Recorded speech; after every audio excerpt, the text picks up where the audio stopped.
welcome to another episode of the Silmarillion sessions.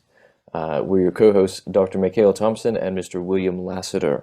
And last episode, we completed the beginning of day. Well, we completed the introduction to the beginning of days, the event, the beginning of days, and we come to the end of the chapter in the Silmarillion, the published Silmarillion, titled The Beginning of Days. We left off with, thus began the days of the bliss of Valinor, and thus also began the count of time. So we've introduced time, and there's a brief section that reintroduces some of the main actors within the space-time continuum. The Valar are enumerated again, but this time from the perspective of their relationship with the elves, and with the elves and men. And then that moves us into introducing elves and men as creatures within this universe. They've not yet been created, but it is opportune at this point to mention them. And actually, what happens here, as far as in the text itself, is that the introduction of the three principal races, elves, men, and dwarves, bridges across two chapters. And that is, bridges the end of the chapter, beginning of days, and the beginning of the chapter on Aule and Yavannah. And in many ways, it's the, Aule and Yavannah looks like it's about the beginning of the dwarves, the creation of dwarves. But it's almost, I would say, as if the dwarves form the excuse to talk about Aule and Yavannah as something much bigger, right? So there's something much bigger that the chapter is about, as we'll see that unfold, and we'll see further in the episode just what that is. But I want to kick off the conversation, actually just sort of setting the context. We've had the sort of the creation of the earth. There's this chaos that comes. There's this battling of the gods. We have the seismic change, this massive geological eruption and catastrophe, changes the face of the earth. The Valar recede. They make a strategic retreat to their little paradise in Valinor, and eventually decide they should start to give their mind to cleaning up the place outside of Valinor, because eventually those elves and men are going to become, in a time and place known to Illuvatar alone. But I want to kick it off with a question, and the question I want to ask you is, since we've introduced time, now we see that the trees come and there's a light that fades and a light that grows. Why is now the opportune moment to introduce elves and men? In fact, this starts with, now all is said concerning the manner of the earth and its rulers in the beginning of days. Okay, well, if that's everything we've had to say, shouldn't that be it? Start a new book about something else. What are your thoughts, Lasseter, about this as myth, right? Given the sort of the narrative frame of all this is elvish mythological lore. Well, it's a very good question. Yeah, very good question. First off, there's just the practical element of it. The elves, the dwarves, the men, even the hobbits later on, they're all mortal creatures, even though the elves are extremely long-lived. They're mortal creatures. Therefore, they are subject to time. They're not timeless beings. And so you have a sort of break between the realm of the timeless beings, the Valar and Maiar, and then the time-bound beings of elves and men and dwarves. But I think there's something more to it, which is a larger theme in Tolkien's work overall, because it shows up here and in Hobbit and in Lord and in everything else. He was very concerned about the unfolding of time in general. I mean, we talked about the whole time travel thing that he did, science fiction work that he abandoned. I think he was thinking about how he and others of his era fit into this grand scheme of time, this very long history of humanity. And that's why he creates this as a sort of pre-world of the rest of the worlds. And the older I get, the more I get that idea that you when you're young, it's like things are timeless. You have all summer break comes, you're like, woohoo, it's forever. And then, you get older, you realize time is slipping away very fast, and faster the older you get. And there's only so much time to live and be in this world.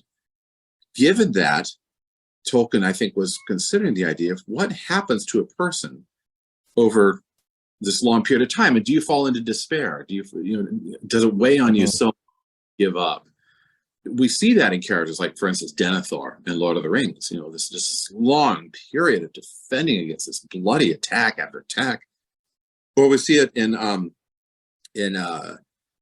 Old Man Willow as a tree example of this, who's been around way too long and starts eating everything around him. You see it in other characters too, just this age problem, this problem of wrestling with despair. Boromir, for instance, and even to some degree Aragorn. So I think he was concerned about time, especially as time has this weight or this effect upon time-bound creatures like men and elves and dwarves. You couldn't put them in to a timeless realm, because then they would just be gods. They would be outside of that realm of unfolding of things. The last two thoughts on this are that time is where the song actually occurs, for no easier way of putting it. The song on the page where it's time. The song occurs the minute that you put bow to string, the minute that you open up your mouth and start yodeling. That's when the time begins, and then the song unfolds. And so really the story of the beings that he wants to think about, the really important things, are unfolding like a song in the midst of time. Without time, they wouldn't unfold. They would just be on the page. So it's very appropriate that there's this break before you put the men and the elves and the dwarves and other creatures in. And lastly, it seems to me that time is a difficult thing to get our minds around, because what is it? What is this element of time? It's not. It varies in place to place around the universe. We know that from the physicists. We have and chronological time. We have time that we say, well, that's enough time to do this or that. But it's like, what is it? Is it just the going around of the sun that makes us old and crinkled? What is this thing? The thing it reminds me of is in the Bible, where it says, when in the fullness of time such and such happened. When in the fullness of time, so the Lord appeared to Mary. When in the fullness of time, etc. That fullness of time is almost like implying like time is an element in which you can ripen a thing until it can come into being. And so here you have everything is preparing the apartment, preparing the cottage, as you were mentioning a minute ago.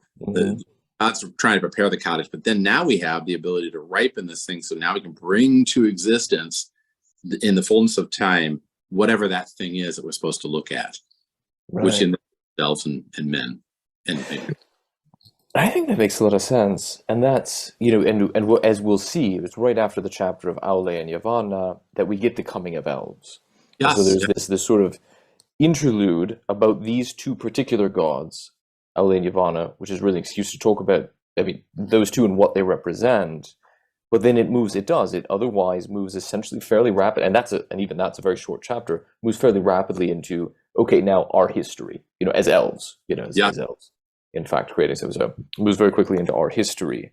And I like what you said there, this question, what is time? Because time clearly existed. It doesn't say this is the beginning of time. It says this is the beginning of days and the count of time.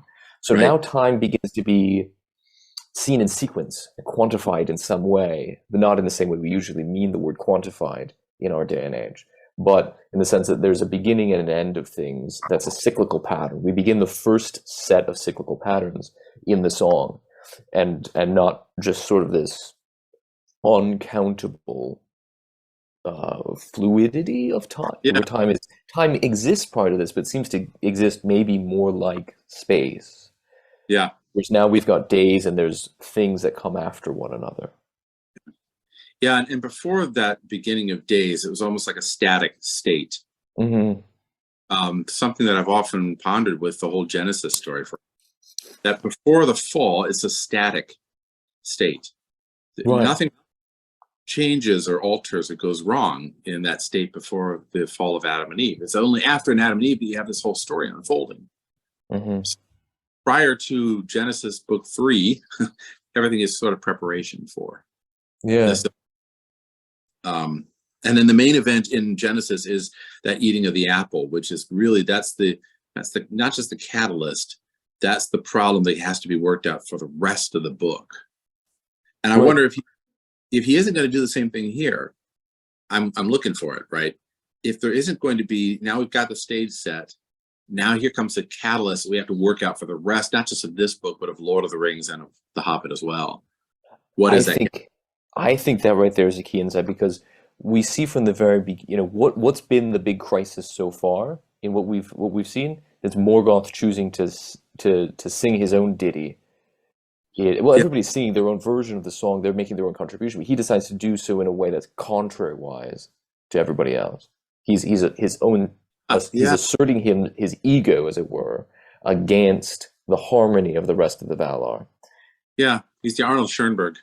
And then we'll see, and I think, well, in a few minutes, we'll see we face this crisis again and again, even in the next chapter, except it resolves very differently. But let's talk a little bit about the elves and the men first. And elves first. So we should give some context for those who are not familiar, because it's assumed in this particular text, in this portion of this text, some basic knowledge of how these two are related to one another. And that unfolds a little bit, but if you weren't raised in Elvenhome, among the Noldor and Quenya and so on, and know your lore already of these two different races, which I think most of us weren't, it's good to have a little preface ahead here. Elves and men are both referred to as the children of Ilúvatar, because they are in some way that's mysterious even to the Valar, created directly by Ilúvatar himself. Everything else in creation is created by, and thus has a governing spirit, namely one of the Valar or Maiar, right? And the elves and men alone are directly created by Ilúvatar. That's why they're called the children of Ilúvatar. And the fate of each of those two races is really known only to Ilúvatar, though there's dimensions of it that Manwë alone among the Valar has some insight into, but even he doesn't comprehend it fully. Yeah. And we're going to get some explanation of that here. Now, where do the dwarves fit in? It's very interesting. And this is where, we talked in our previous series on The Hobbit, how the dwarves, Bombur, Thorn and company come in and crash Bilbo's party, or they make a party by crashing Bilbo's little bourgeois comfort zone. That they essentially are, and it's not just as sort of a literary device in The Hobbit, but dwarves, even as Tolkien creates them to be in his world, are somewhere between other sentient beings, like elves and men, and the elements of the earth. And so they really are elemental spirits in some way, throughout, not just symbolically, like we may have referred to them in The Hobbit, but he sets that up here because they're actually sub-created by one of the Valar, who's in charge of minerals and earth and rock, right? They're created by Aule. But we'll get to that. We'll get to that part. Two things come to mind. First off, in this paragraph here, there's a phrase which I really want to highlight a bit. Second, there's a question maybe for later is, what is he trying to do with the dwarves? Why does he create dwarves in his story? What is up with that? Maybe I'll hold off on that for a minute or two. Yes. But in this paragraph here, it says, for elves and men are the children of Ilúvatar, and since they understand not fully that theme by which the children entered into the music, none of the Ainur dared to add anything to their fashion, for which reason the Valar are, to these kindreds, rather their elders and their chieftains than their masters. And if ever in their dealings with elves and men the Ainur have endeavored to force them when they would not be guided, seldom has this turned to good, howsoever good the intent.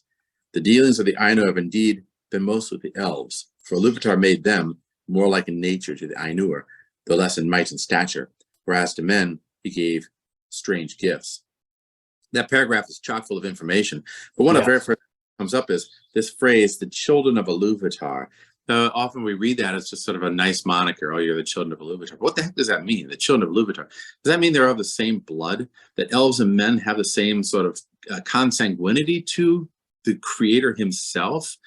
This is something which has been a sticking point for me for years. When God in the Genesis story says, let's make man in our own image. In the image and likeness of God, we'll make him. what the heck does that mean? Or what the heaven does that mean? What the heaven does that mean?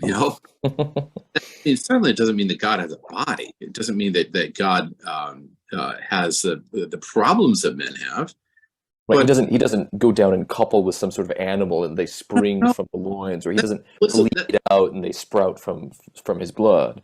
Oh, that's explicitly contradicted when they talk about the Nephilim later on in Genesis. Nephilim, the whole story of the Nephilim is there as it's a retelling of an earlier Babylonian story, but it's in order to contradict what just happened in Genesis 1. God is not a Nephilim. He doesn't come into the world and couple with beautiful human women in the way that other gods do. Zeus, most famously. But yet it says, let's make man in our image and likeness. What does that mean? Well, how is man in the image and likeness of God? Is it our rational thought? Is it our emotional thought? Is it our ability to create? Is it our ability to emote? I mean, what is it?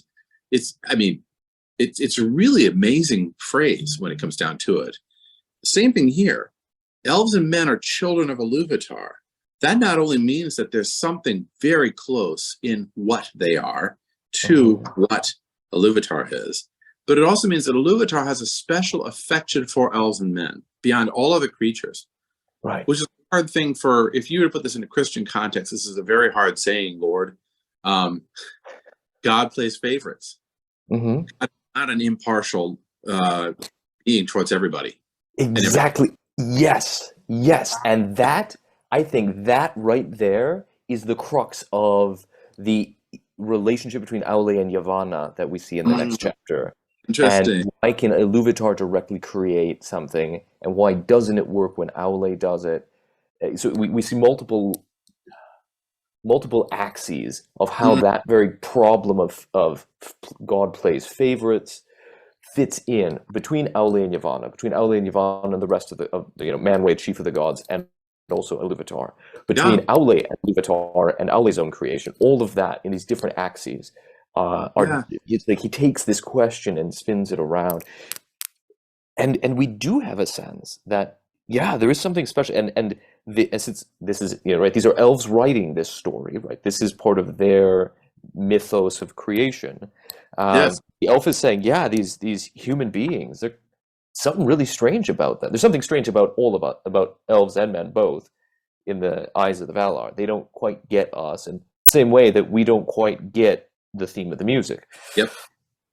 But there's something strange about men, and that's alluded to in the end of that paragraph there that you just read, that as to men he gave strange gifts, and essentially what follows is a meditation on that.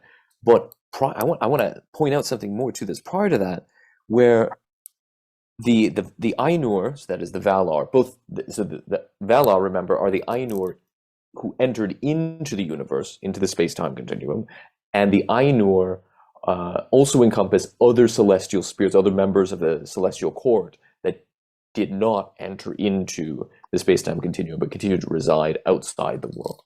Right. They don't get quite what's going on with elves and men, and so they didn't dare to tinker with the creation of elves and men. Ilúvatar did that directly and alone, or directly and solely him.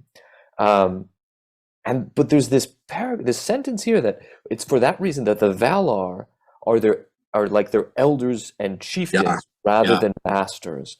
Yeah. So this right here is a commentary on the distinction between right relationship with the Valar and paganism, of the worship of the Valar, worshiping these heathen gods, having other gods before Ilúvatar.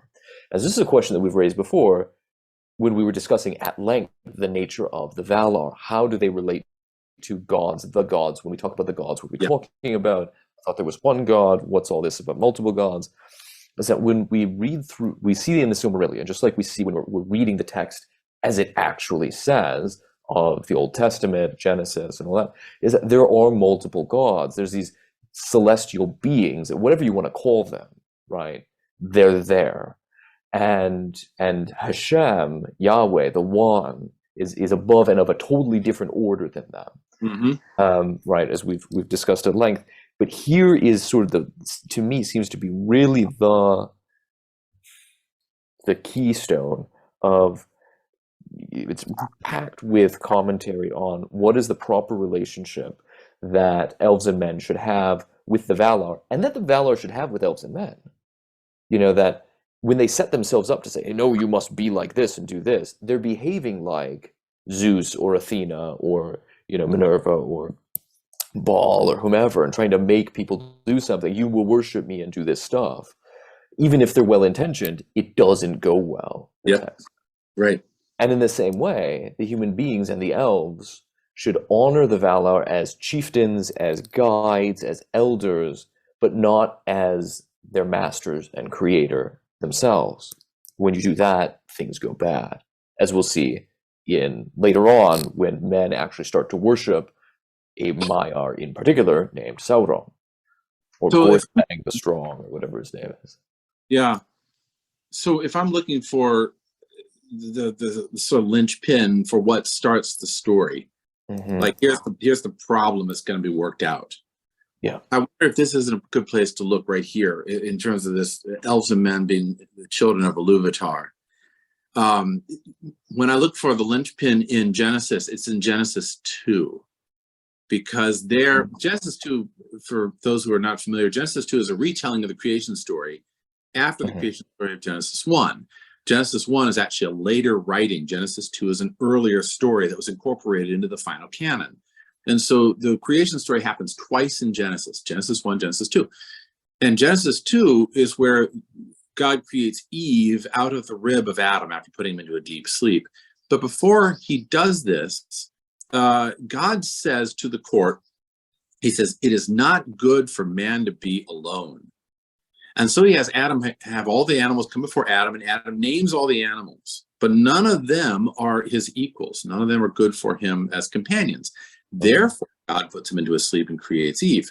In other words, the point of the story is that God recognizes that man being alone is a bad thing.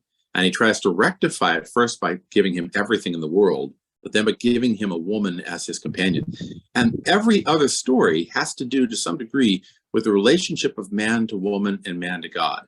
And man constantly trying to be alone, trying to be by himself and isolated, and therefore being really awful, in an awful state. The entire dialogue of the Bible, from Genesis to Revelation, as God searching for man, because man keeps trying to be alone. So there's that. In this, if we say, for elves and men are the children of Ilúvatar, it's a very powerful statement, which kind of frames, to some degree, I think, every other story in the rest of Tolkien's corpus. The state of human beings and of elves is that they are supposed to be children of Ilúvatar, children of the light, children of goodness. But what happens story after story? Individuals choosing themselves, or choosing power, or choosing an object of some kind, or choosing violence. Or violence to get power over an object of their own creation. Yeah, right. Yes, exactly. Yeah. They're choosing something that's not Ilúvatar, and therefore falling into an aloneness, an isolation, where, like Gollum, they end up under a mountain somewhere. And I wonder if that isn't, like, Tolkien, either subconsciously or subtly, putting in, here's the key. This is the linchpin. Every other thing is going to be about human beings and elves falling away from that destiny that they're supposed to be children of Ilúvatar. I don't know. Just throwing it out. I think there's something to that, and I just want to add one last thing to that, and that question about what does it mean to be in the image and likeness of God, is that, of course, as you framed it, this is the way that conversation develops, especially in the West. Is it the intellect? Is it the will? How are we? What is the thing that links us to being made in the image and likeness of God? Whereas in the Syriac Orient, the conversation actually takes a very different direction. Really in large part linguistically and culturally, but the theology develops differently, because the text doesn't say in the Semitic languages, in the image and likeness of God, but that man is the image of God. Oh, that's a big. So then this becomes understood immediately as man has a particular role vis-a-vis the rest of creation, of being God's presence in some way that's mysterious even to man, is the agent of the unfolding of the creative process, Yeah. of the creation and divinization of the rest of the whole package, the rest of the flower that's blossoming that we call the world. Huh. And I think that can shed some light too then on what we see here, especially as illustrated with the two mythic principles of Aule and Yavannah in the next chapter. Okay. But here the strange gifts to men. Okay, where were we? So, for it is said that after the departure of the Valar, there was silence, and for an age, a whole age, Illuvatar sat alone in thought, and then he spoke. So this is the first time we've seen Illuvatar speak now for a while. He's been quiet. Well, the Valar were doing their thing. He said, "Behold, I love the earth, that is Arda, which shall be a mansion for the Quendi," it's the elves, "and the Atani," which is the men. Quendi and Atani are the words that the elves originally have for themselves and human beings. But the Quendi shall be the fairest of all earthly creatures, and they shall have and shall conceive and bring forth more beauty than all my children. In other words, than men, right? Mm-hmm. They shall have the greater bliss in this world.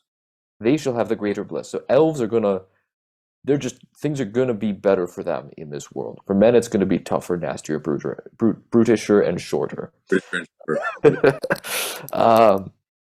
But for the elves, it's gonna be more blissful in this world. But to the Atani, I will give a new gift. And therefore he willed that the hearts of men should seek beyond the world. And so men are by nature more restless in this world. Human beings are by nature more restless, where the elves are more content in the world. Yeah. And they should have a virtue to shape their life amid the powers and chances of the world. Because neither elves nor men have a governing spirit, a Valar of some sort over them, in the same way that trees and the waves and the stars and mountains have. Elves and men are they got to figure it out. They don't have somebody pulling the strings for them. Yeah. The dwarves kind of do, and we'll see. But elves and men, they have to figure it out because they somehow rely directly on Illuvatar. They get guidance from the Valar, but they don't have this they're not animated by some other will or agency. Unless they give themselves over to that, as you obviously will see, people being like Denethor under the power of Sauron and right. But they have to have something to guide them, something to take them beyond the music of the Ainur, which is as fate to all things else. So the music of the Ainur that's the thing that actually moves all the other pieces in the big music box of the world. But men and elves can move freely among it, particularly men. That's a really, really neat thing just to dwell on for just a minute. The music of the Ainur is as fate to all things else.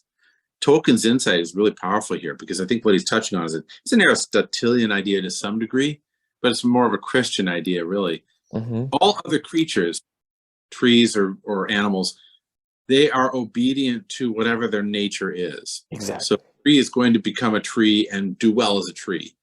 Right. A bird is going to do well as a robin and stay a robin. Humans alone, and in this case elves, humans alone have this ability to choose what we want to be, to alter our course of life, to choose a profession, to change our bodies, to go where we want to go, to travel across the face of the earth. And it's a really rather unique and startling burden, I suppose, to put on a person. There is no incumbent thing, you have to be this way or you have to be that way according to your nature. Right. But yet, the dog can't sin. Right, man exactly. can choose something contrary to his own nature.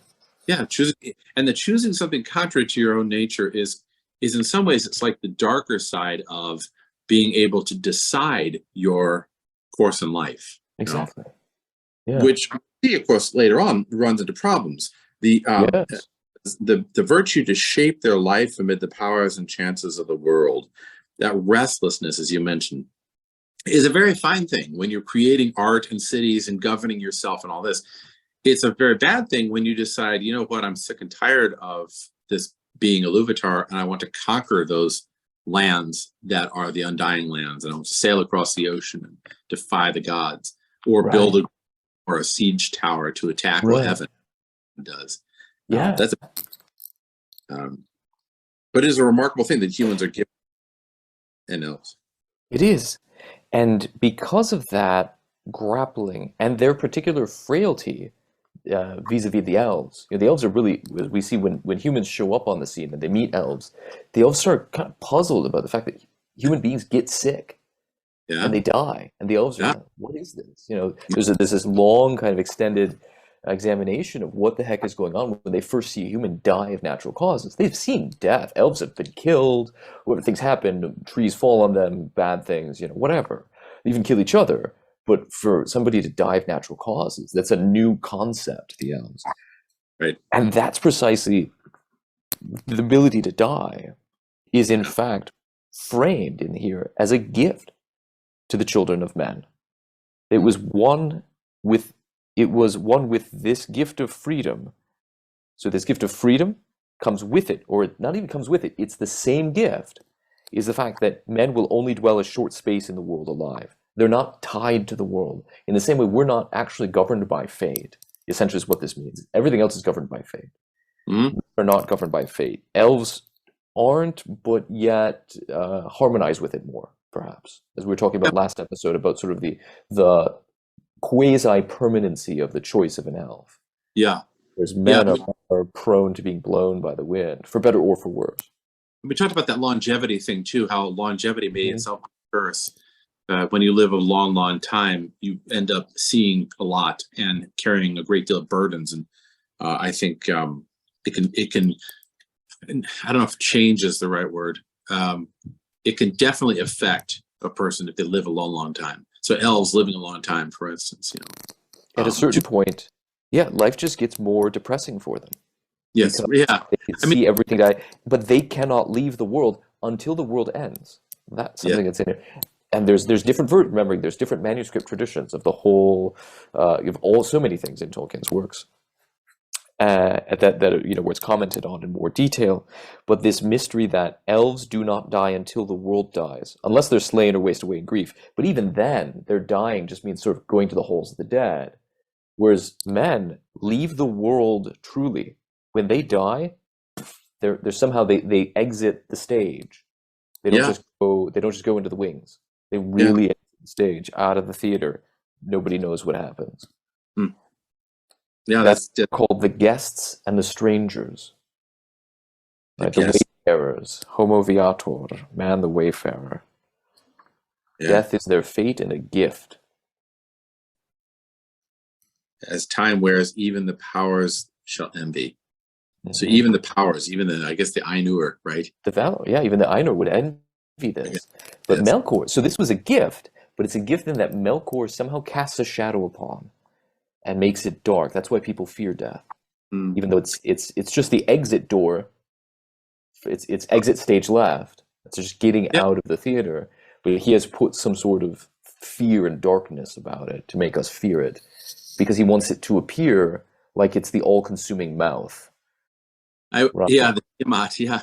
I wonder whether or not Tolkien wrote this bit when he was older or not. I don't really know. These sound like the words of an older man. They don't sound like words, Yeah. It's this is what an older person who has been on the earth and seen a great deal would say. It's actually a gift. You want to step off the merry-go-round. Mm-hmm. I wonder how it would be for an elf that lived as long as they did to have seen the same thing over and over and over, never stopping. No matter how much energy you put into it, it doesn't stop. Thinking of Elrond being at the cracks of doom, and wanting to destroy the ring, and it's not destroyed by Isildur, and so he knows this is going to start all over again. Right. What it would be like? Dang. Yeah. And then we get told about the dwarves. Yes. Now, there's something very particular about the dwarves in that they are not created directly by Illuvatar. In the beginning, the dwarves are made by Aule in the darkness of Middle-earth. Now, Aule is the guy, he's the Valar who makes rocks and mountains and stuff, right? He's the guy, he is the god of metallurgy and things of the earth. And he makes them. Therefore, they're one of those things. They're one of the works of his. Now he so greatly desired, and maybe we can, I don't know. I think a lot of people could identify with this. I know I do. So therefore, I project myself onto everybody else. So greatly did Aule desire the coming of the children, that is, elves and men, to have learners to whom he could teach his lore and his crafts. He was a great craftsman. He wants to teach people stuff. He just couldn't wait till the Illuvatar made elves and men, so he went ahead and made dwarves. He made these little puppets because they're Yeah. not animated by rational souls, right? They're only subject to his will, and we have this charming description of them that when his mind is on them, they can be up and moving about like puppets in a circus. And as soon as he turns his attention to something else, they just all kind of like fall over, Yeah. you know? Yeah, and Tolkien doesn't address his Valar in a comic way. They aren't normally comic. But Right. there's this element of comedy to Aule. I mean, he's parallel to who's the Greek? Hephaestus. He's a parallel to Hephaestus. He's kind of a character, Yeah.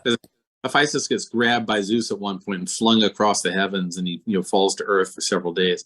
It's a comic scene, and you can almost get a picture of Aule being like this little kid who's he loves making stuff so much, and he hears Illuvatar says, "I'm going to make some really cool creatures. They're going to be like this. Here's the blueprint." Then Aule's like, "Yeah, I can make those too.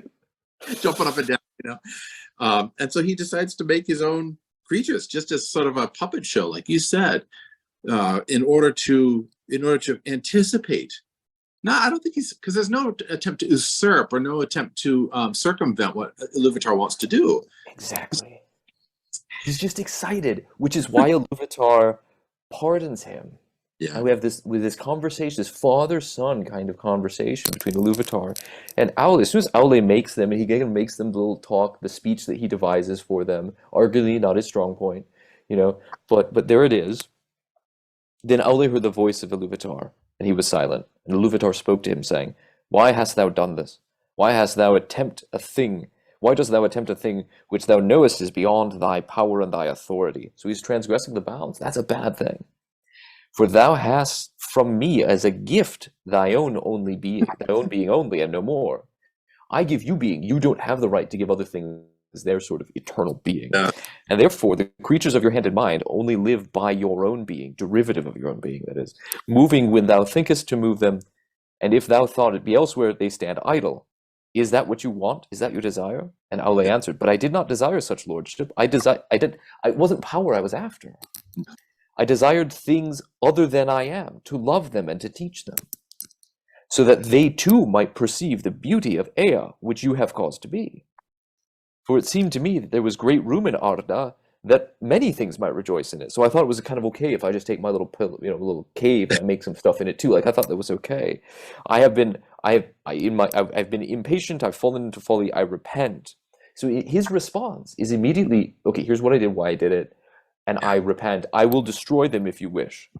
Yeah. I offer these things to you for your destruction. And he took up a great hammer to smite them, and he wept while doing so, but Ilúvatar had compassion upon him and his desire, because of his humility. So rather than Melkor's route of, you know what, I'm going to keep doing my own thing. I'm going to run it contrary to everybody else because, Yeah. stick it to you. Aule's just like, "Whoop, I'm so sorry. I got carried away." Yeah, I jumped the gun. And he says here, this is an interesting line. He says, "And the child of little understanding that makes a play of the deeds of his father may do so without thought of mockery, but because he is the son of his father." I was just looking at what you were doing. It was so cool. I wanted to do it too, Daddy. Right. Yeah. It's a really cool little scene there, And the dad's like, I want to smash stuff, but I'm not gonna. It's okay. We're not gonna. So then what happens to them is that Ilúvatar promises, he says, "Okay, I'll let you keep your things, but they can't be the first ones to wake. The elves have to wake up first, and the men will come in their own good time. And then the dwarves can come on the scene, because they're subordinate."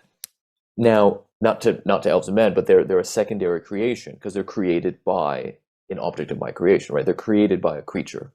Whereas elves and men are created directly by the Creator. So when the right time comes, I will awaken them, and they shall be as children to you, and they'll be animated by their own spirit. So he will breathe life into them. So in some ways, actually, I think it's very interesting.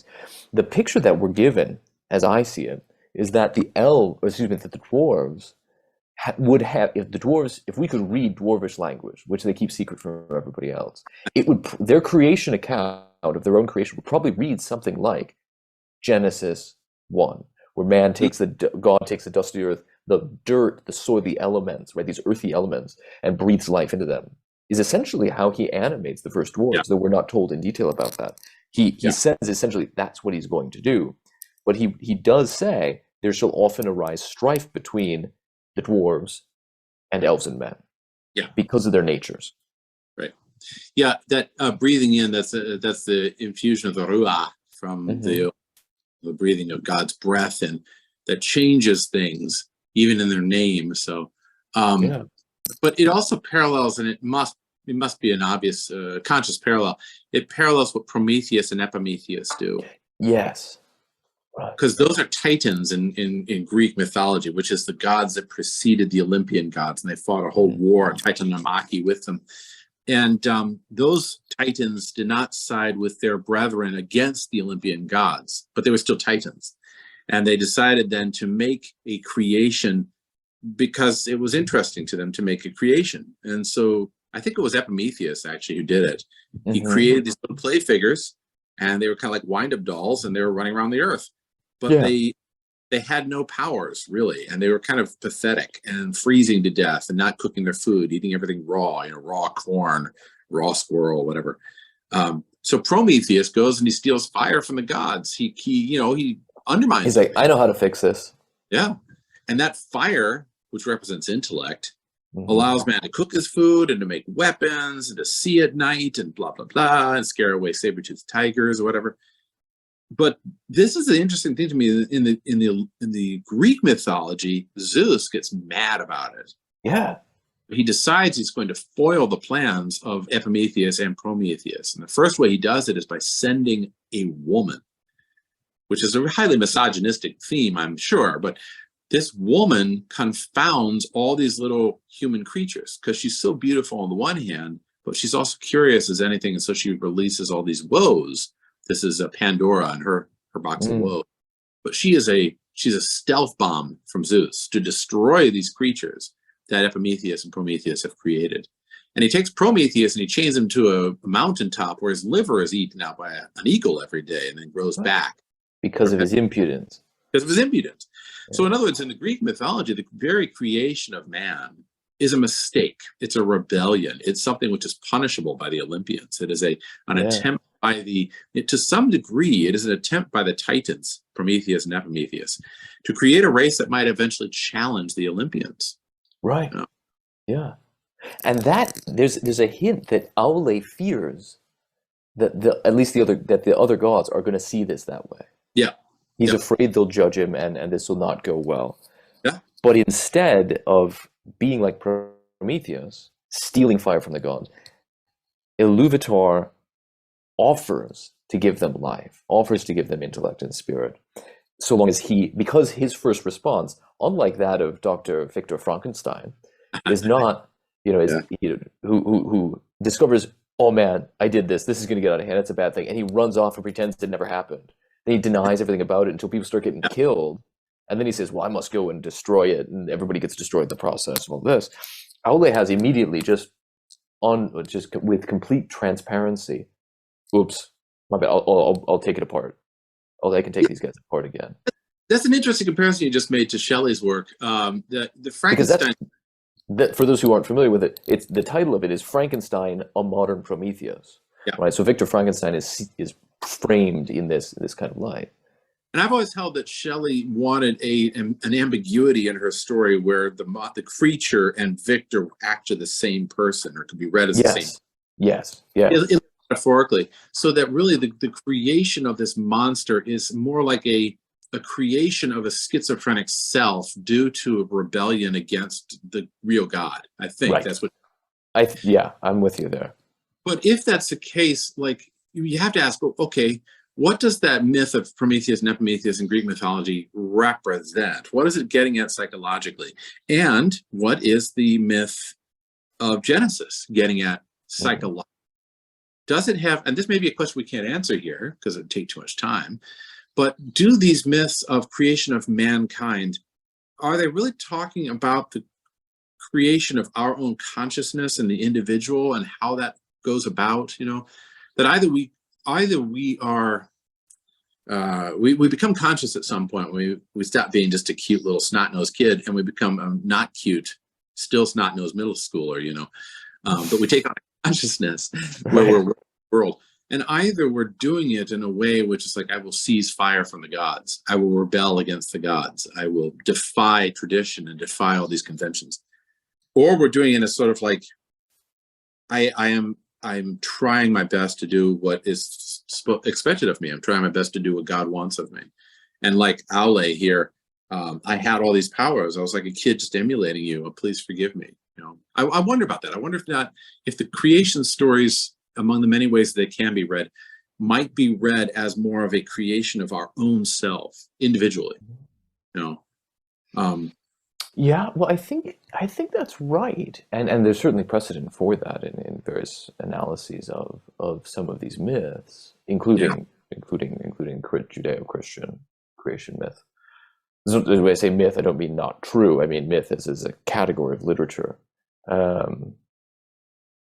Yeah, no, I think we do have that. I mean, certainly in the Greek account we were just talking about with Prometheus and Epimetheus, essentially meaning forethought and afterthought. Yep. There's this, in a lot of the Greek myths, when you understand, when you know a Greek vocabulary, you start to figure out that the names of gods and things are really just one-to-one correspondences to everyday words. Okay, so there's more clearly something else being talked about here, in addition to some historical event, a present reality of the human psyche.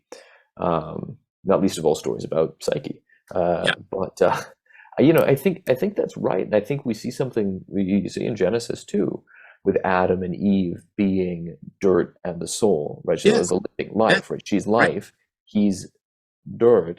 And actually, when we go ahead, and you see the text as a whole, there's a series of compendium of texts, we get Old Testament, New Testament, and all of that. You read letters of Paul, and somewhere where he's talking about man and woman, and man as the head of the woman, and all of that. These controversial, angry response to the preacher's sermon on Sundays kind of stuff. Passages is. Yeah, if you read them at a face value level, it sounds fairly misogynistic. Mm-hmm. There's lots of ways people can try and do some gymnastics, mental gymnastics about historical things and try and make it okay. But what if Paul's reading Genesis 1 and 2 in this sort of way? Well, then he's not talking about men and women. He's talking about the body and the soul. Oh, yeah, interesting. Yeah. Of an individual person. He's talking much more mystically about how the human being is composed and how we should comport ourselves in relation to God and the other gods. That is, on account of the angels, as it's mentioned, and other things like that. That it's not just about women should be covered, you should have their heads covered or something, but that we're talking about the mind or the soul of a human being having a veil, and the body, man representing the body in this case. Yeah, and that raises a whole realm of discussion, which I think would be lovely to go into at a future date. But one of the things that I was just reading the other day is how in the sacred geometry, mystic geometry, this is embedded throughout it. Circles are feminine and straight lines are masculine. And the attempt to square the circle is an attempt to get man and woman, masculine and feminine, united together as one. That's why all of these ancient cathedrals and ancient temples were built around the principles of the straight line and the circle. The dome with the cross, for instance, that was a masculine and feminine attempt to unify the two. And we see it even in this story here. Tolkien's very aware of this kind of discussion. Oh, absolutely. Not just about man and woman, but about masculine and feminine, which is a different thing. It's a bigger cosmic principle of which man and woman are merely one instantiation. Exactly. Yeah, exactly. And in this case, you've got Aule, who is he's a very masculine character. He's like a little kid, because most men are like little kids. He loves fixing cars and making stuff and, building with clay and getting dirty. And that's Aule all over. He's a very masculine type character. And he makes these creatures. He's so excited with his own ability that he makes these creatures that then there's this whole lore about them and how they're called into the house of Mandos and set apart, and they worship Aule as, what do they call him? The Maker, Aule the Maker, when they call him Mikael, and yet they're very real creatures. They end up being Gimli later on. Yeah, they play significant, even to the very touching end in the appendix of Lord of the Rings. We hear that Gimli is able to enter the Undying Lands. He goes to Elvenhome with Legolas in an unprecedented way. Even a spirit of the earth elements is able to enter into that level of divinization. But the whole story of Aule and the dwarves also is a story about a son in relation to his father, because he even says that. I was like, Gimli, a son to his father, and what happens when a son oversteps his boundaries. Even if it's done with goodwill and zeal, he's not doing it in a rebellious way. But what happens when he oversteps his boundaries? How should he react when he's caught short, when he's called out, so to speak? And how does that then set him as apart from Yavannah? Because it sort of creates a dynamic between Aule and Yavannah, which I think needs to be explored a little, because she's the feminine counterpart to his masculine, isn't she? Exactly, yes. So Aule and Yavannah are partnered together. And just one point to that, how a son should comport himself when he's overstepped the bounds, and especially in creating something, crafting something, is an element that we see, of course, repeated with Feanor. Yes. And the same kind of confrontation happens, not directly from Illuvatar, but the same confrontation happens, and he chooses a different path. Yes.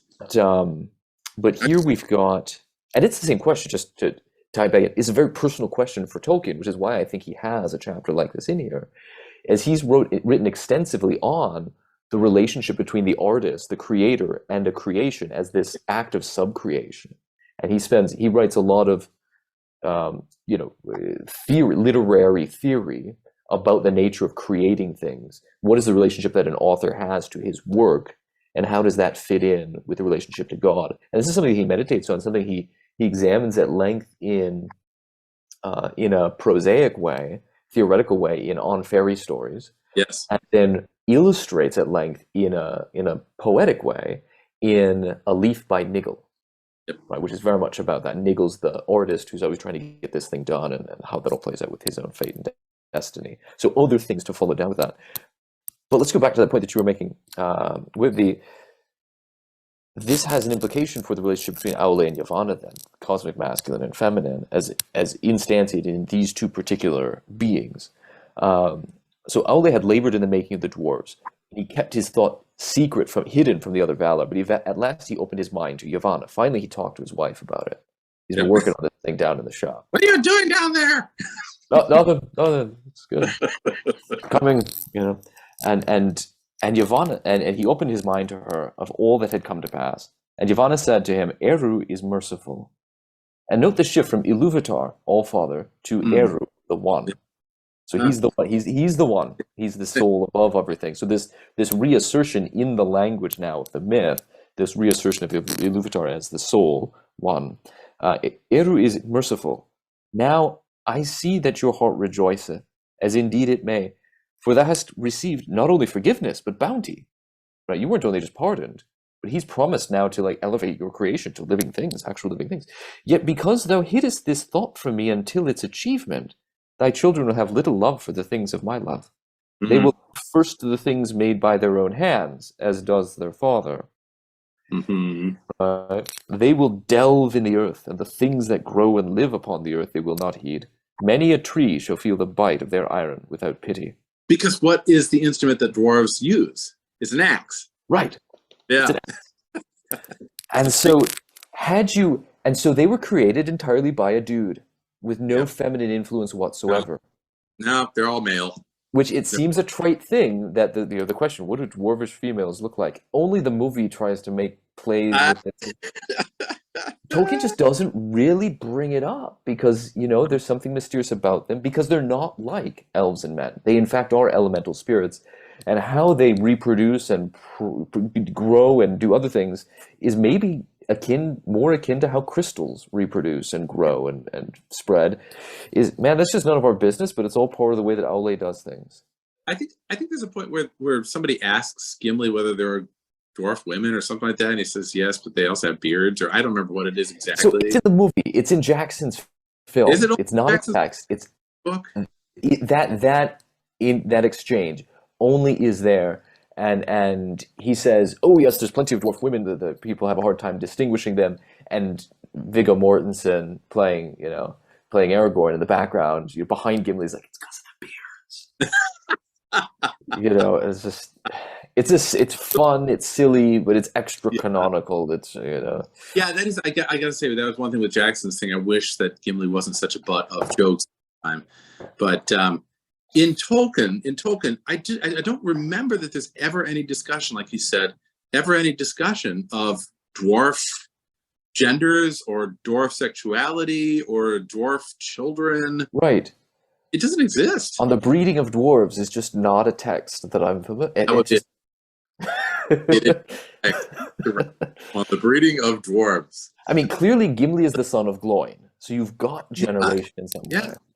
Yeah. I don't know for sure if it's addressed. If it is at all, the place would be a little bit further on in the Silmarillion when we're first introduced to dwarves, and if there's reference to families or somehow. But the whole, in any case, it's shrouded in mystery to the minds of elves and men. Yeah, and so as a literary device, the point is these are a distinctly masculine group. This is distinctly. Exactly. And you do that in literary device. Exactly. As a literary device, they're a distinctly masculine group, and they have no connection with the things that live and breathe and grow upon the earth, because they had not the influence of Yavannah in their making.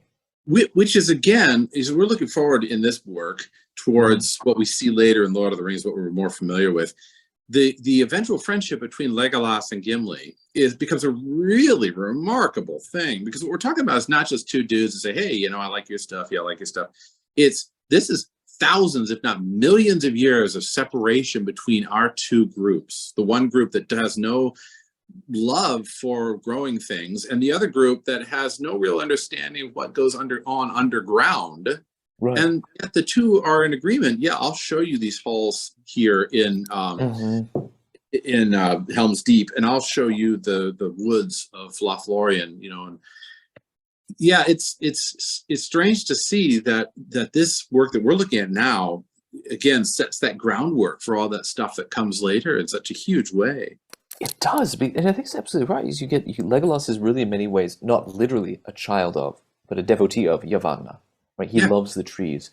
Yeah. And Gimli is very literally a child of Aule. Yeah. As far as the way that the dwarves are created. Yeah. And that plays out this conversation right here between Aule and Yavannah. She says my trees, the objects of my love and creation will be destroyed. Many of them will be cut down. They'll be bitten by your creations. And he says, yeah, sure. But Eru promised. He's gonna make them true children indeed as well, just like elves and men. They'll be. I mean, not just like, but close enough. They'll be true children in that they'll be alive. They'll have an intellect and will and all of this, and he will give them dominion even, and they shall use all that they find, though not without respect or without gratitude. They'll have respect and gratitude. And she counters back, yeah, unless Melkor darkens their hearts. And she was not appeased by this, but grieved in heart, fearing for what might be done upon Middle-earth in the days to come. Therefore she went to Manwë, the king of the Valar. She did not betray the counsel of Aule. She didn't tell him what Aule was doing, but she asked him, because he knows more than any of the other Valar, King of Arda, is it true, as Aule has said to me, that the children, when they come, they shall have dominion over all the things of my labor, to do as they will therewith? So her concern isn't just about dwarves; it's about elves and men too. Yeah, she's discovering for the first time her trees and flowers might get stepped on by people. Yep. And he even says that at one point, doesn't he? He says, the children of Illuvatar will eat and they will build. In other words, they're going to take your vegetables and chow down, and they're going to take your trees and they're going to build stuff out of your trees. That happened. But in some ways, it's like I found this out because I did a little experiment and I used puppets, and that's, I created an artificial intelligence, a simulation, and that's what happens. Yeah. And Yavannah being she's much more in some ways far-seeing than Aule, because I think Aule would have not have known this unless he'd done the experiment. But she kind of abstracts from that and says, oh, dang, that's gonna be bad for my world, all that I've created. Exactly. She has forethought, and Aule is afterthought in this case. Yeah, right. Yes, exactly. Yeah. And so, Yavannah becomes anxious. Yeah. She says, "This is my works are dear to me, all of them. I don't want to give any of them up. Isn't it enough that Melkor's has marred so many? Shall there be nothing that I've devised free from the dominion of others?" Note how that feeling, what she is embodying, right, what she's expressing, we see embodied in people like Galadriel later. We see embodied in the Shield Maiden of Rohan. Right? This is an anxiety that consumes her, right? Yeah. And so this is the same anxiety, I got to say, that you see in the fall of Adam and Eve. I mean, we often talk about Adam and Eve falling because they're disobedient. But what prompts the disobedience? When the serpent, who, by the way, is not Satan, he's a serpent. It's a different thing. The serpent comes, the question mark comes, and asks a question of whether you'll die in this. And she says, yeah, if we eat the fruit, we'll die. And he says, no, you won't die, but your eyes will be opened, and you'll know the difference between good and evil. And it's at that moment that then she sees this fruit of the tree being something that could help her. Well, why? I think it's because what the serpent does is he plants in her mind the idea that her children, she and her children, everything after her, are going to suffer. They're going to feel pain. They're going to know the difference. They're going to feel pain and suffer, and that's what God intends. So they have to know the difference between good and evil in order to survive. They have to take things into order to survive. So she's prompted by Eve is prompted by an anxiety as well, an anxiety for her own. So very similar to here. Yeah, that's exactly right. That's exactly right. She says, and ultimately, if you had your way, what would you do? And she says, well, I hold the trees most dear. Long in their growing, they take a long time to grow, but they're cut down so quick. Like the party tree Sam is so fond of. Hundreds of years growing, and then whoosh, just like that. The things that Tolkien sees in his own lifetime. Right. Would that the trees could speak on behalf of all the things that have roots. And Manway says, well, that's weird. This is a strange thought. Yeah. Well, he doesn't get it. He's a lord of the air and the sky. He's like, right. He's lord of the air. Things with roots talking. Whatever, man. They don't even have spirit. But But it's interesting because we'll see later the elves, or as we know from Lord of the Rings, the elves actually teach some of the trees to speak. Because the elves who become most like the Valar have sort of this godlike quality, and they're able to teach. And there's indication they actually teach men to speak too. But they begin to teach some of them, and that's where the Ents come from. And this is the smallest hint of it here. He says, "This is a strange thought," says Manwë. But Yavannah says, "But yet it was in the song that they did have it. She's seen this. She doesn't know what it's going to look like, but she says it was in the song. For where you were in the heavens with Ulmo building clouds and stuff, with your air and his water, you were doing that." And pouring down the rains, I lifted up the branches of the great trees to receive the rains, and some sang, some of the trees. She says, I was in there as the things that I was working on, some of them started to sing to Illuvatar amidst the winds and the rain. That's a beautiful image, because if you've ever been in a spring storm or whatever, and you hear those trees in the wind and the rain, there is a sort of song that's going on there. It's almost like they're singing. So that's a wonderful image. Isn't it interesting too how she says back here, would that the trees might speak on behalf of all things that have roots and punish those that wrong them. In other words, I wish that the trees had some form of power, that plants had some sort of power.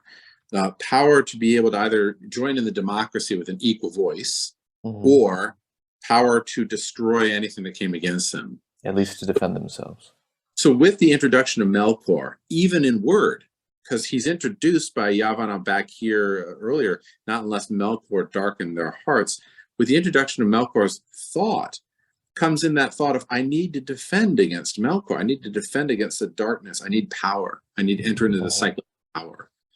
So even Yavannah is, and to some degree Aule, are caught up or beginning to be caught up in that cycle of power, which tends to ruin everything that enters into it. Yeah. To some. And she's pleading here. I love it. She's pleading here with Manwe, saying, you were up there in the clouds, but you didn't see how beautiful these things were, and they can't be destroyed. They're beautiful. Why would Illuvatar allow them to be destroyed? Because they're beautiful. We got to do. Why would he allow the trees to be destroyed? And that's the question. Anybody who's and I don't you've I'm sure you have. I lived through this. Anybody who's seen this kind of activity firsthand, where there was a forest that you loved, and then you came back one year, or you woke up one day and they had bulldozed it all down to build suburbia there. Yeah, right. You walk in and you witness the destruction. Oh my God, how could you let this kind of thing happen? Just wanton destruction. Yeah. Yeah, I remember that happened down at the University of Dallas. Oh yeah. Where they decided to build a baseball diamond, and so they destroyed this whole grove of mesquite trees. Oh, dude. And it was really hard on the professor that worked down there. She was studying, I think she was studying a bird or something, an animal that lived only in that area in the whole world. It was a very, very unique thing. Jeez. She walked out one day to go do her daily research, and the whole grove was gone, just gone. She was absolutely in tears. I mean, it was just terrible. Her whole research just been obliterated in a day. Jeez. I know. Tremendous. And so Wanwei sits then with that, and he sits in silence, and it's as though he heard the song anew, but distantly, because now he was inside it instead of being outside of it. When they first watched it, he plays it over again in his mind, and he sees new things that he hadn't paid attention to before. So this is what repentance looks like to a god, to reconsider something, no, I noticed new things now in the song that I didn't notice before. And his vision was renewed, and he awoke. Presumably he had been in a sleep, in a dream, in a vision, as it were. He awoke, he went down to Yavannah upon Edzelohar, and he sat beside her between the two trees. It's beautiful.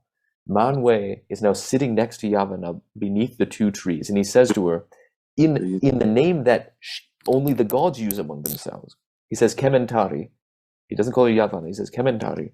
Eru hath spoken, saying, do any of the Valar suppose that I did not hear their song? Even the least sound of the least voice, even the song of the violet blossoming into the dew, right? Behold, when the children awake, then the thought of Yavannah will awake also. And her thought, will summon spirits from afar, so other things in the broad category of Maiar, and they will come among the Kelvar and the Olvar, that is animals and plants, and some will dwell therein and be held in reverence, and their just anger shall be feared. So when elves and men awake, when the elves come, the firstborn, they're in their power, and the secondborn, the men, are young yet, somehow certain trees and certain animals will be inhabited by, will be animated by spirits beyond, not generated by the earth, but other sorts of celestial beings. So you certainly see that in Helm's Deep. When the trees devour the orcs, and you see it gone wrong with Old Man Willow when he tried to envelop the hobbits. That's an interesting thought. They're just. And I wonder if because it says the animals too, and not just plants. I wonder if that gives us a clue into somebody like Beorn. Yeah. The bear, right? He's an animal who can transform into a man. He's not merely what do you say? A misanthropic creature that can shapeshifter of some sort. But he's a semi-divine sort of being, and just like a lower level Maiar of some sort, or other animals that we maybe see at work. Perhaps that fox that stops by when the hobbits, Frodo and company, first set out from their trip. They haven't quite left the Shire. They fall asleep under a pine tree or under a fir tree or something like this, and they fell asleep and nothing disturbed them except for this little fox who stopped by, looked at them, and said, "Well, that's a strange sight. I don't see that every day." And he walks on. No other plot justification for having that little musing in there, save perhaps he too is somehow connected to this.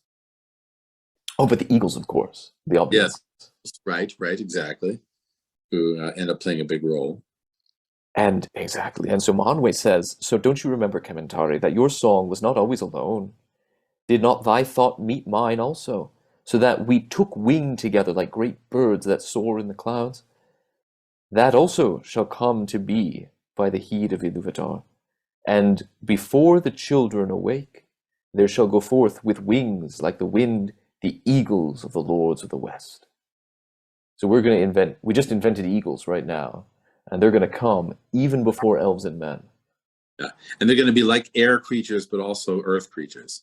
Yes, because it's the things rising. She brought things up from the earth, and that's the limbs of the trees, the arms reaching up to sing to Illuvatar, and he was bringing the air down, and where the two come together, these are eagles. And so what do? We want to keep these things special. And Yeah. she says, she stands up and reaches her arms up towards the heavens and says, high shall climb the trees of Kementari, and the eagles of the king may house therein. She's excited about this, is great. She's going to build the tallest trees that that the eagles then can live in the trees. But Manwe arose also, and it seemed that he stood to such a height that his voice came down to Yavannah from the paths of the winds. So even here, the language of that of that aquilic salutation is Yes. woven into the interaction between these two gods. The paths of the wind, the eagle road. He's up there, nay, only the trees of Aule will be tall enough. So see how she has, what we forget here is that she has now gone to the king, Manwe, around her husband, Aule, as though her creatures are going to be better. Now she can rest at peace because something of her thought will be protected from Aule's dwarves. Right? Is really kind of what's actually going on. And Manwe says Aule will get Aule's part of this too. He says only the trees of Aule will be tall enough. That is, mountains.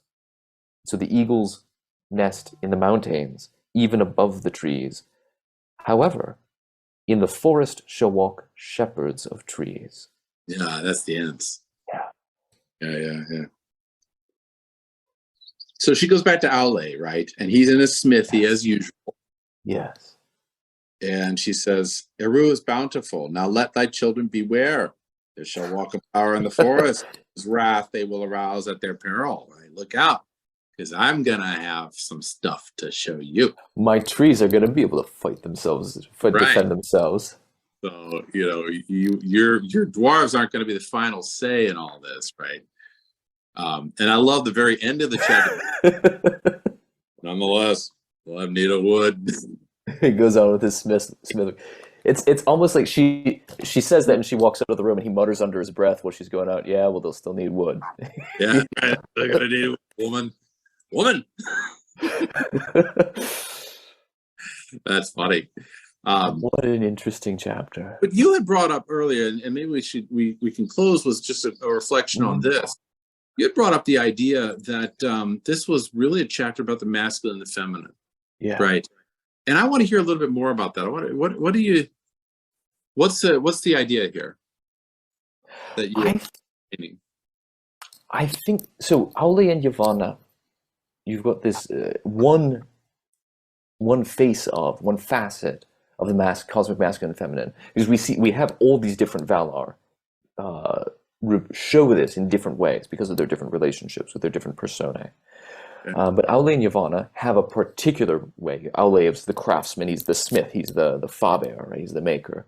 And Yavannah is the grower, she makes the trees grow. But that's their particular instantiation of it.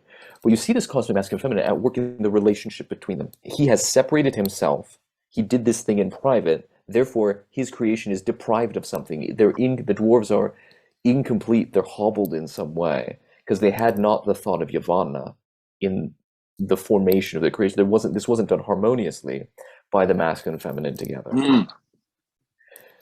And because of that, now there's conflict in the world, in the real world. There's real world ramifications of this. So a lot of trees and the dwarves. So one thing to think about is that he has a whole chapter devoted to Aule and Yavannah among all of the Valar. Right. The masculine and feminine pair. It's not of Aule and the dwarves. Right. That's the chapter, and it's not of Yavannah and the reason for the ends. Any more than it is about the breeding of dwarves. Right. It's more about the struggle between the masculine and feminine powers as children of Illuvatar. Right. That both. I'm sorry. I'm having a quick reaction to modern critiques of Tolkien, which really make me angry. We'll try not to give in to those right now. Yeah. There's another chapter we can vent all of our gall on that. Yeah. But the modern critique is frequently that Tolkien is just all about guys. It's all about men, or that he doesn't give credit to women, and whatever. Because here at the very beginning, he's not saying this is all about male creations. In fact, I think he's making a real critique of male creations separate from female. In fact, so far that's been the only screw-ups that have happened. Yeah, right. Yeah. And always the reaction seems to be from the feminine element. It's gonna go sideways. You have all these ideas and they're gonna get screwed up. and she's right. Frequently, I know in my own experience, when I decide to do something on my own, I'm gonna do this.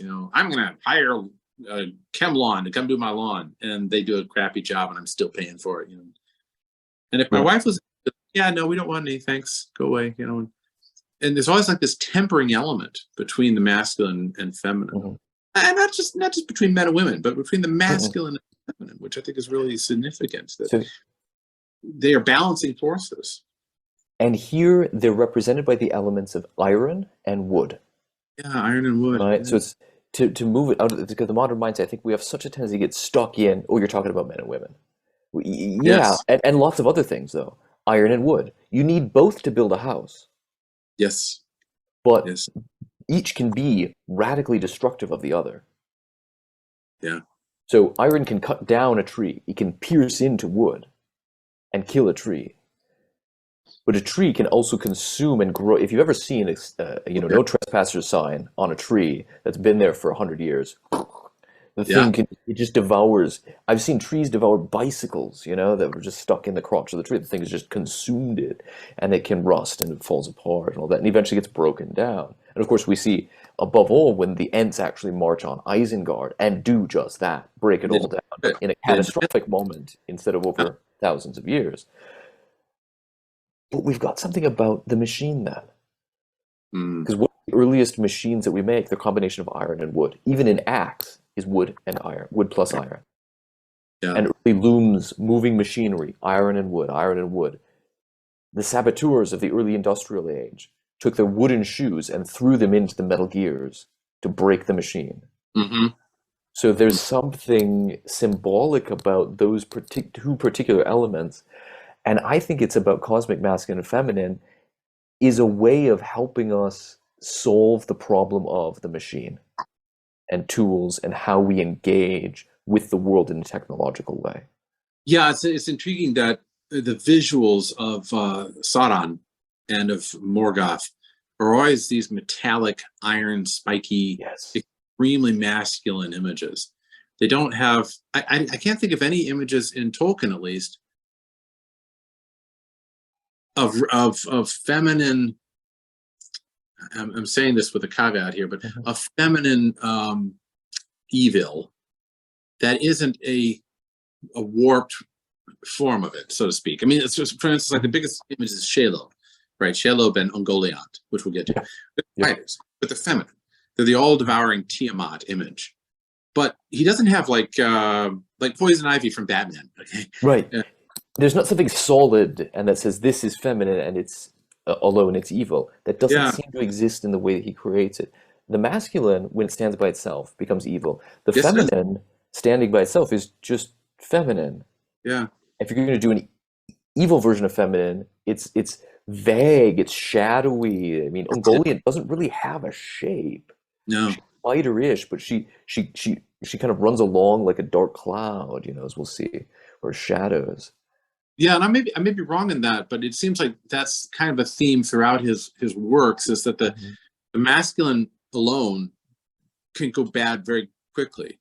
The feminine alone is more like Galadriel wandering under the stars after the death of Aragorn. Or not Galadriel, I mean Arwen. Stars after the death of Aragorn, it's that kind of aloneness.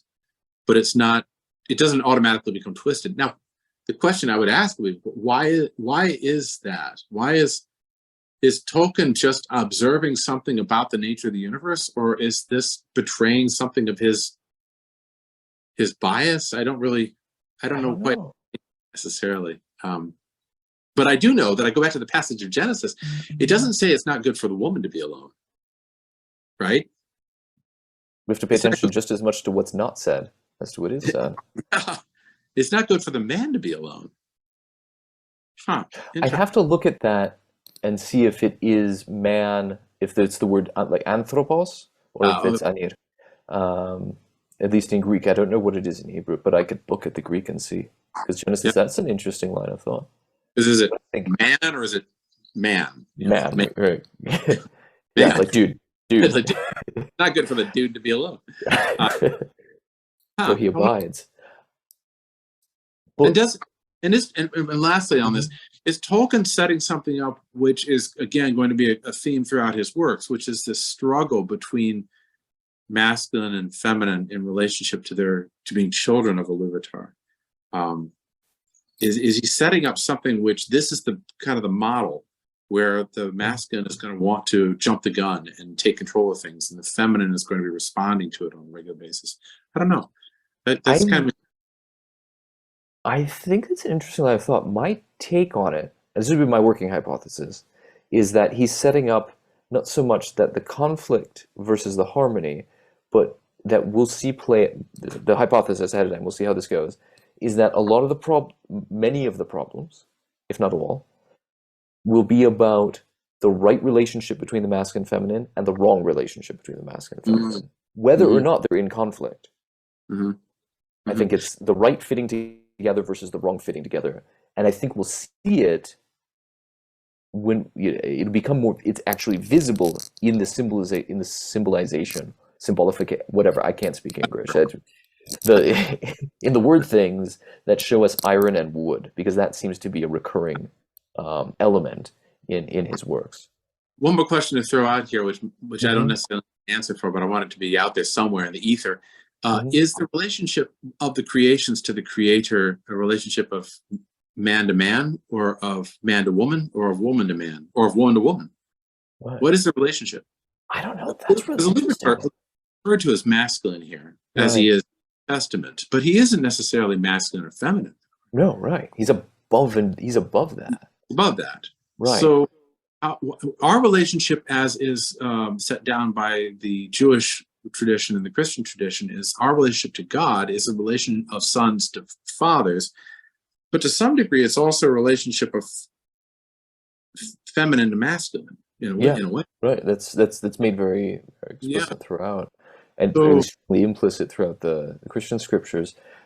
I wonder if that, if it's the same or if it's a different take on it. In here, I don't have an answer right now, so I'll have to wait on it. I don't, but I think it's a beautiful thing to see that the two coming together through the conversation, the mingling of the song of Yavannah and Manwe, is the eagles on the mountaintop. That somehow, when we've got the eagle, we know it's going right together. Yes, right. Do you think that they're reconciled at the end of this chapter? Aule and Yavannah? Not yet. The song's not over. They'll still have need of wood, woman. Yeah. Well, I think that's a good place to stop for today. So farewell, wherever you fare, to Ares, receive you at the journey's end. And may the wind under your wings bear you to where the sun sails and the moon walks. Thank you. Thank you.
because eventually those elves and men are going to come, in a time and place known to Illuvatar alone. But I want to kick it off with a question, and I'm going to pause for a second because I have to go open the door. Okay, so we can cut this part out.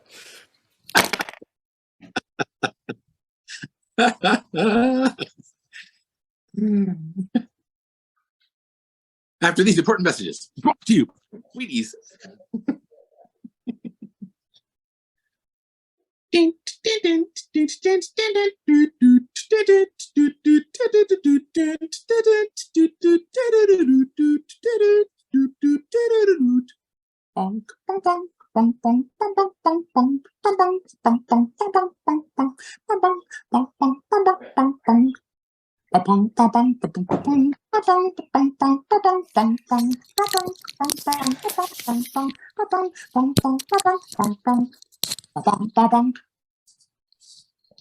And we're back. Okay.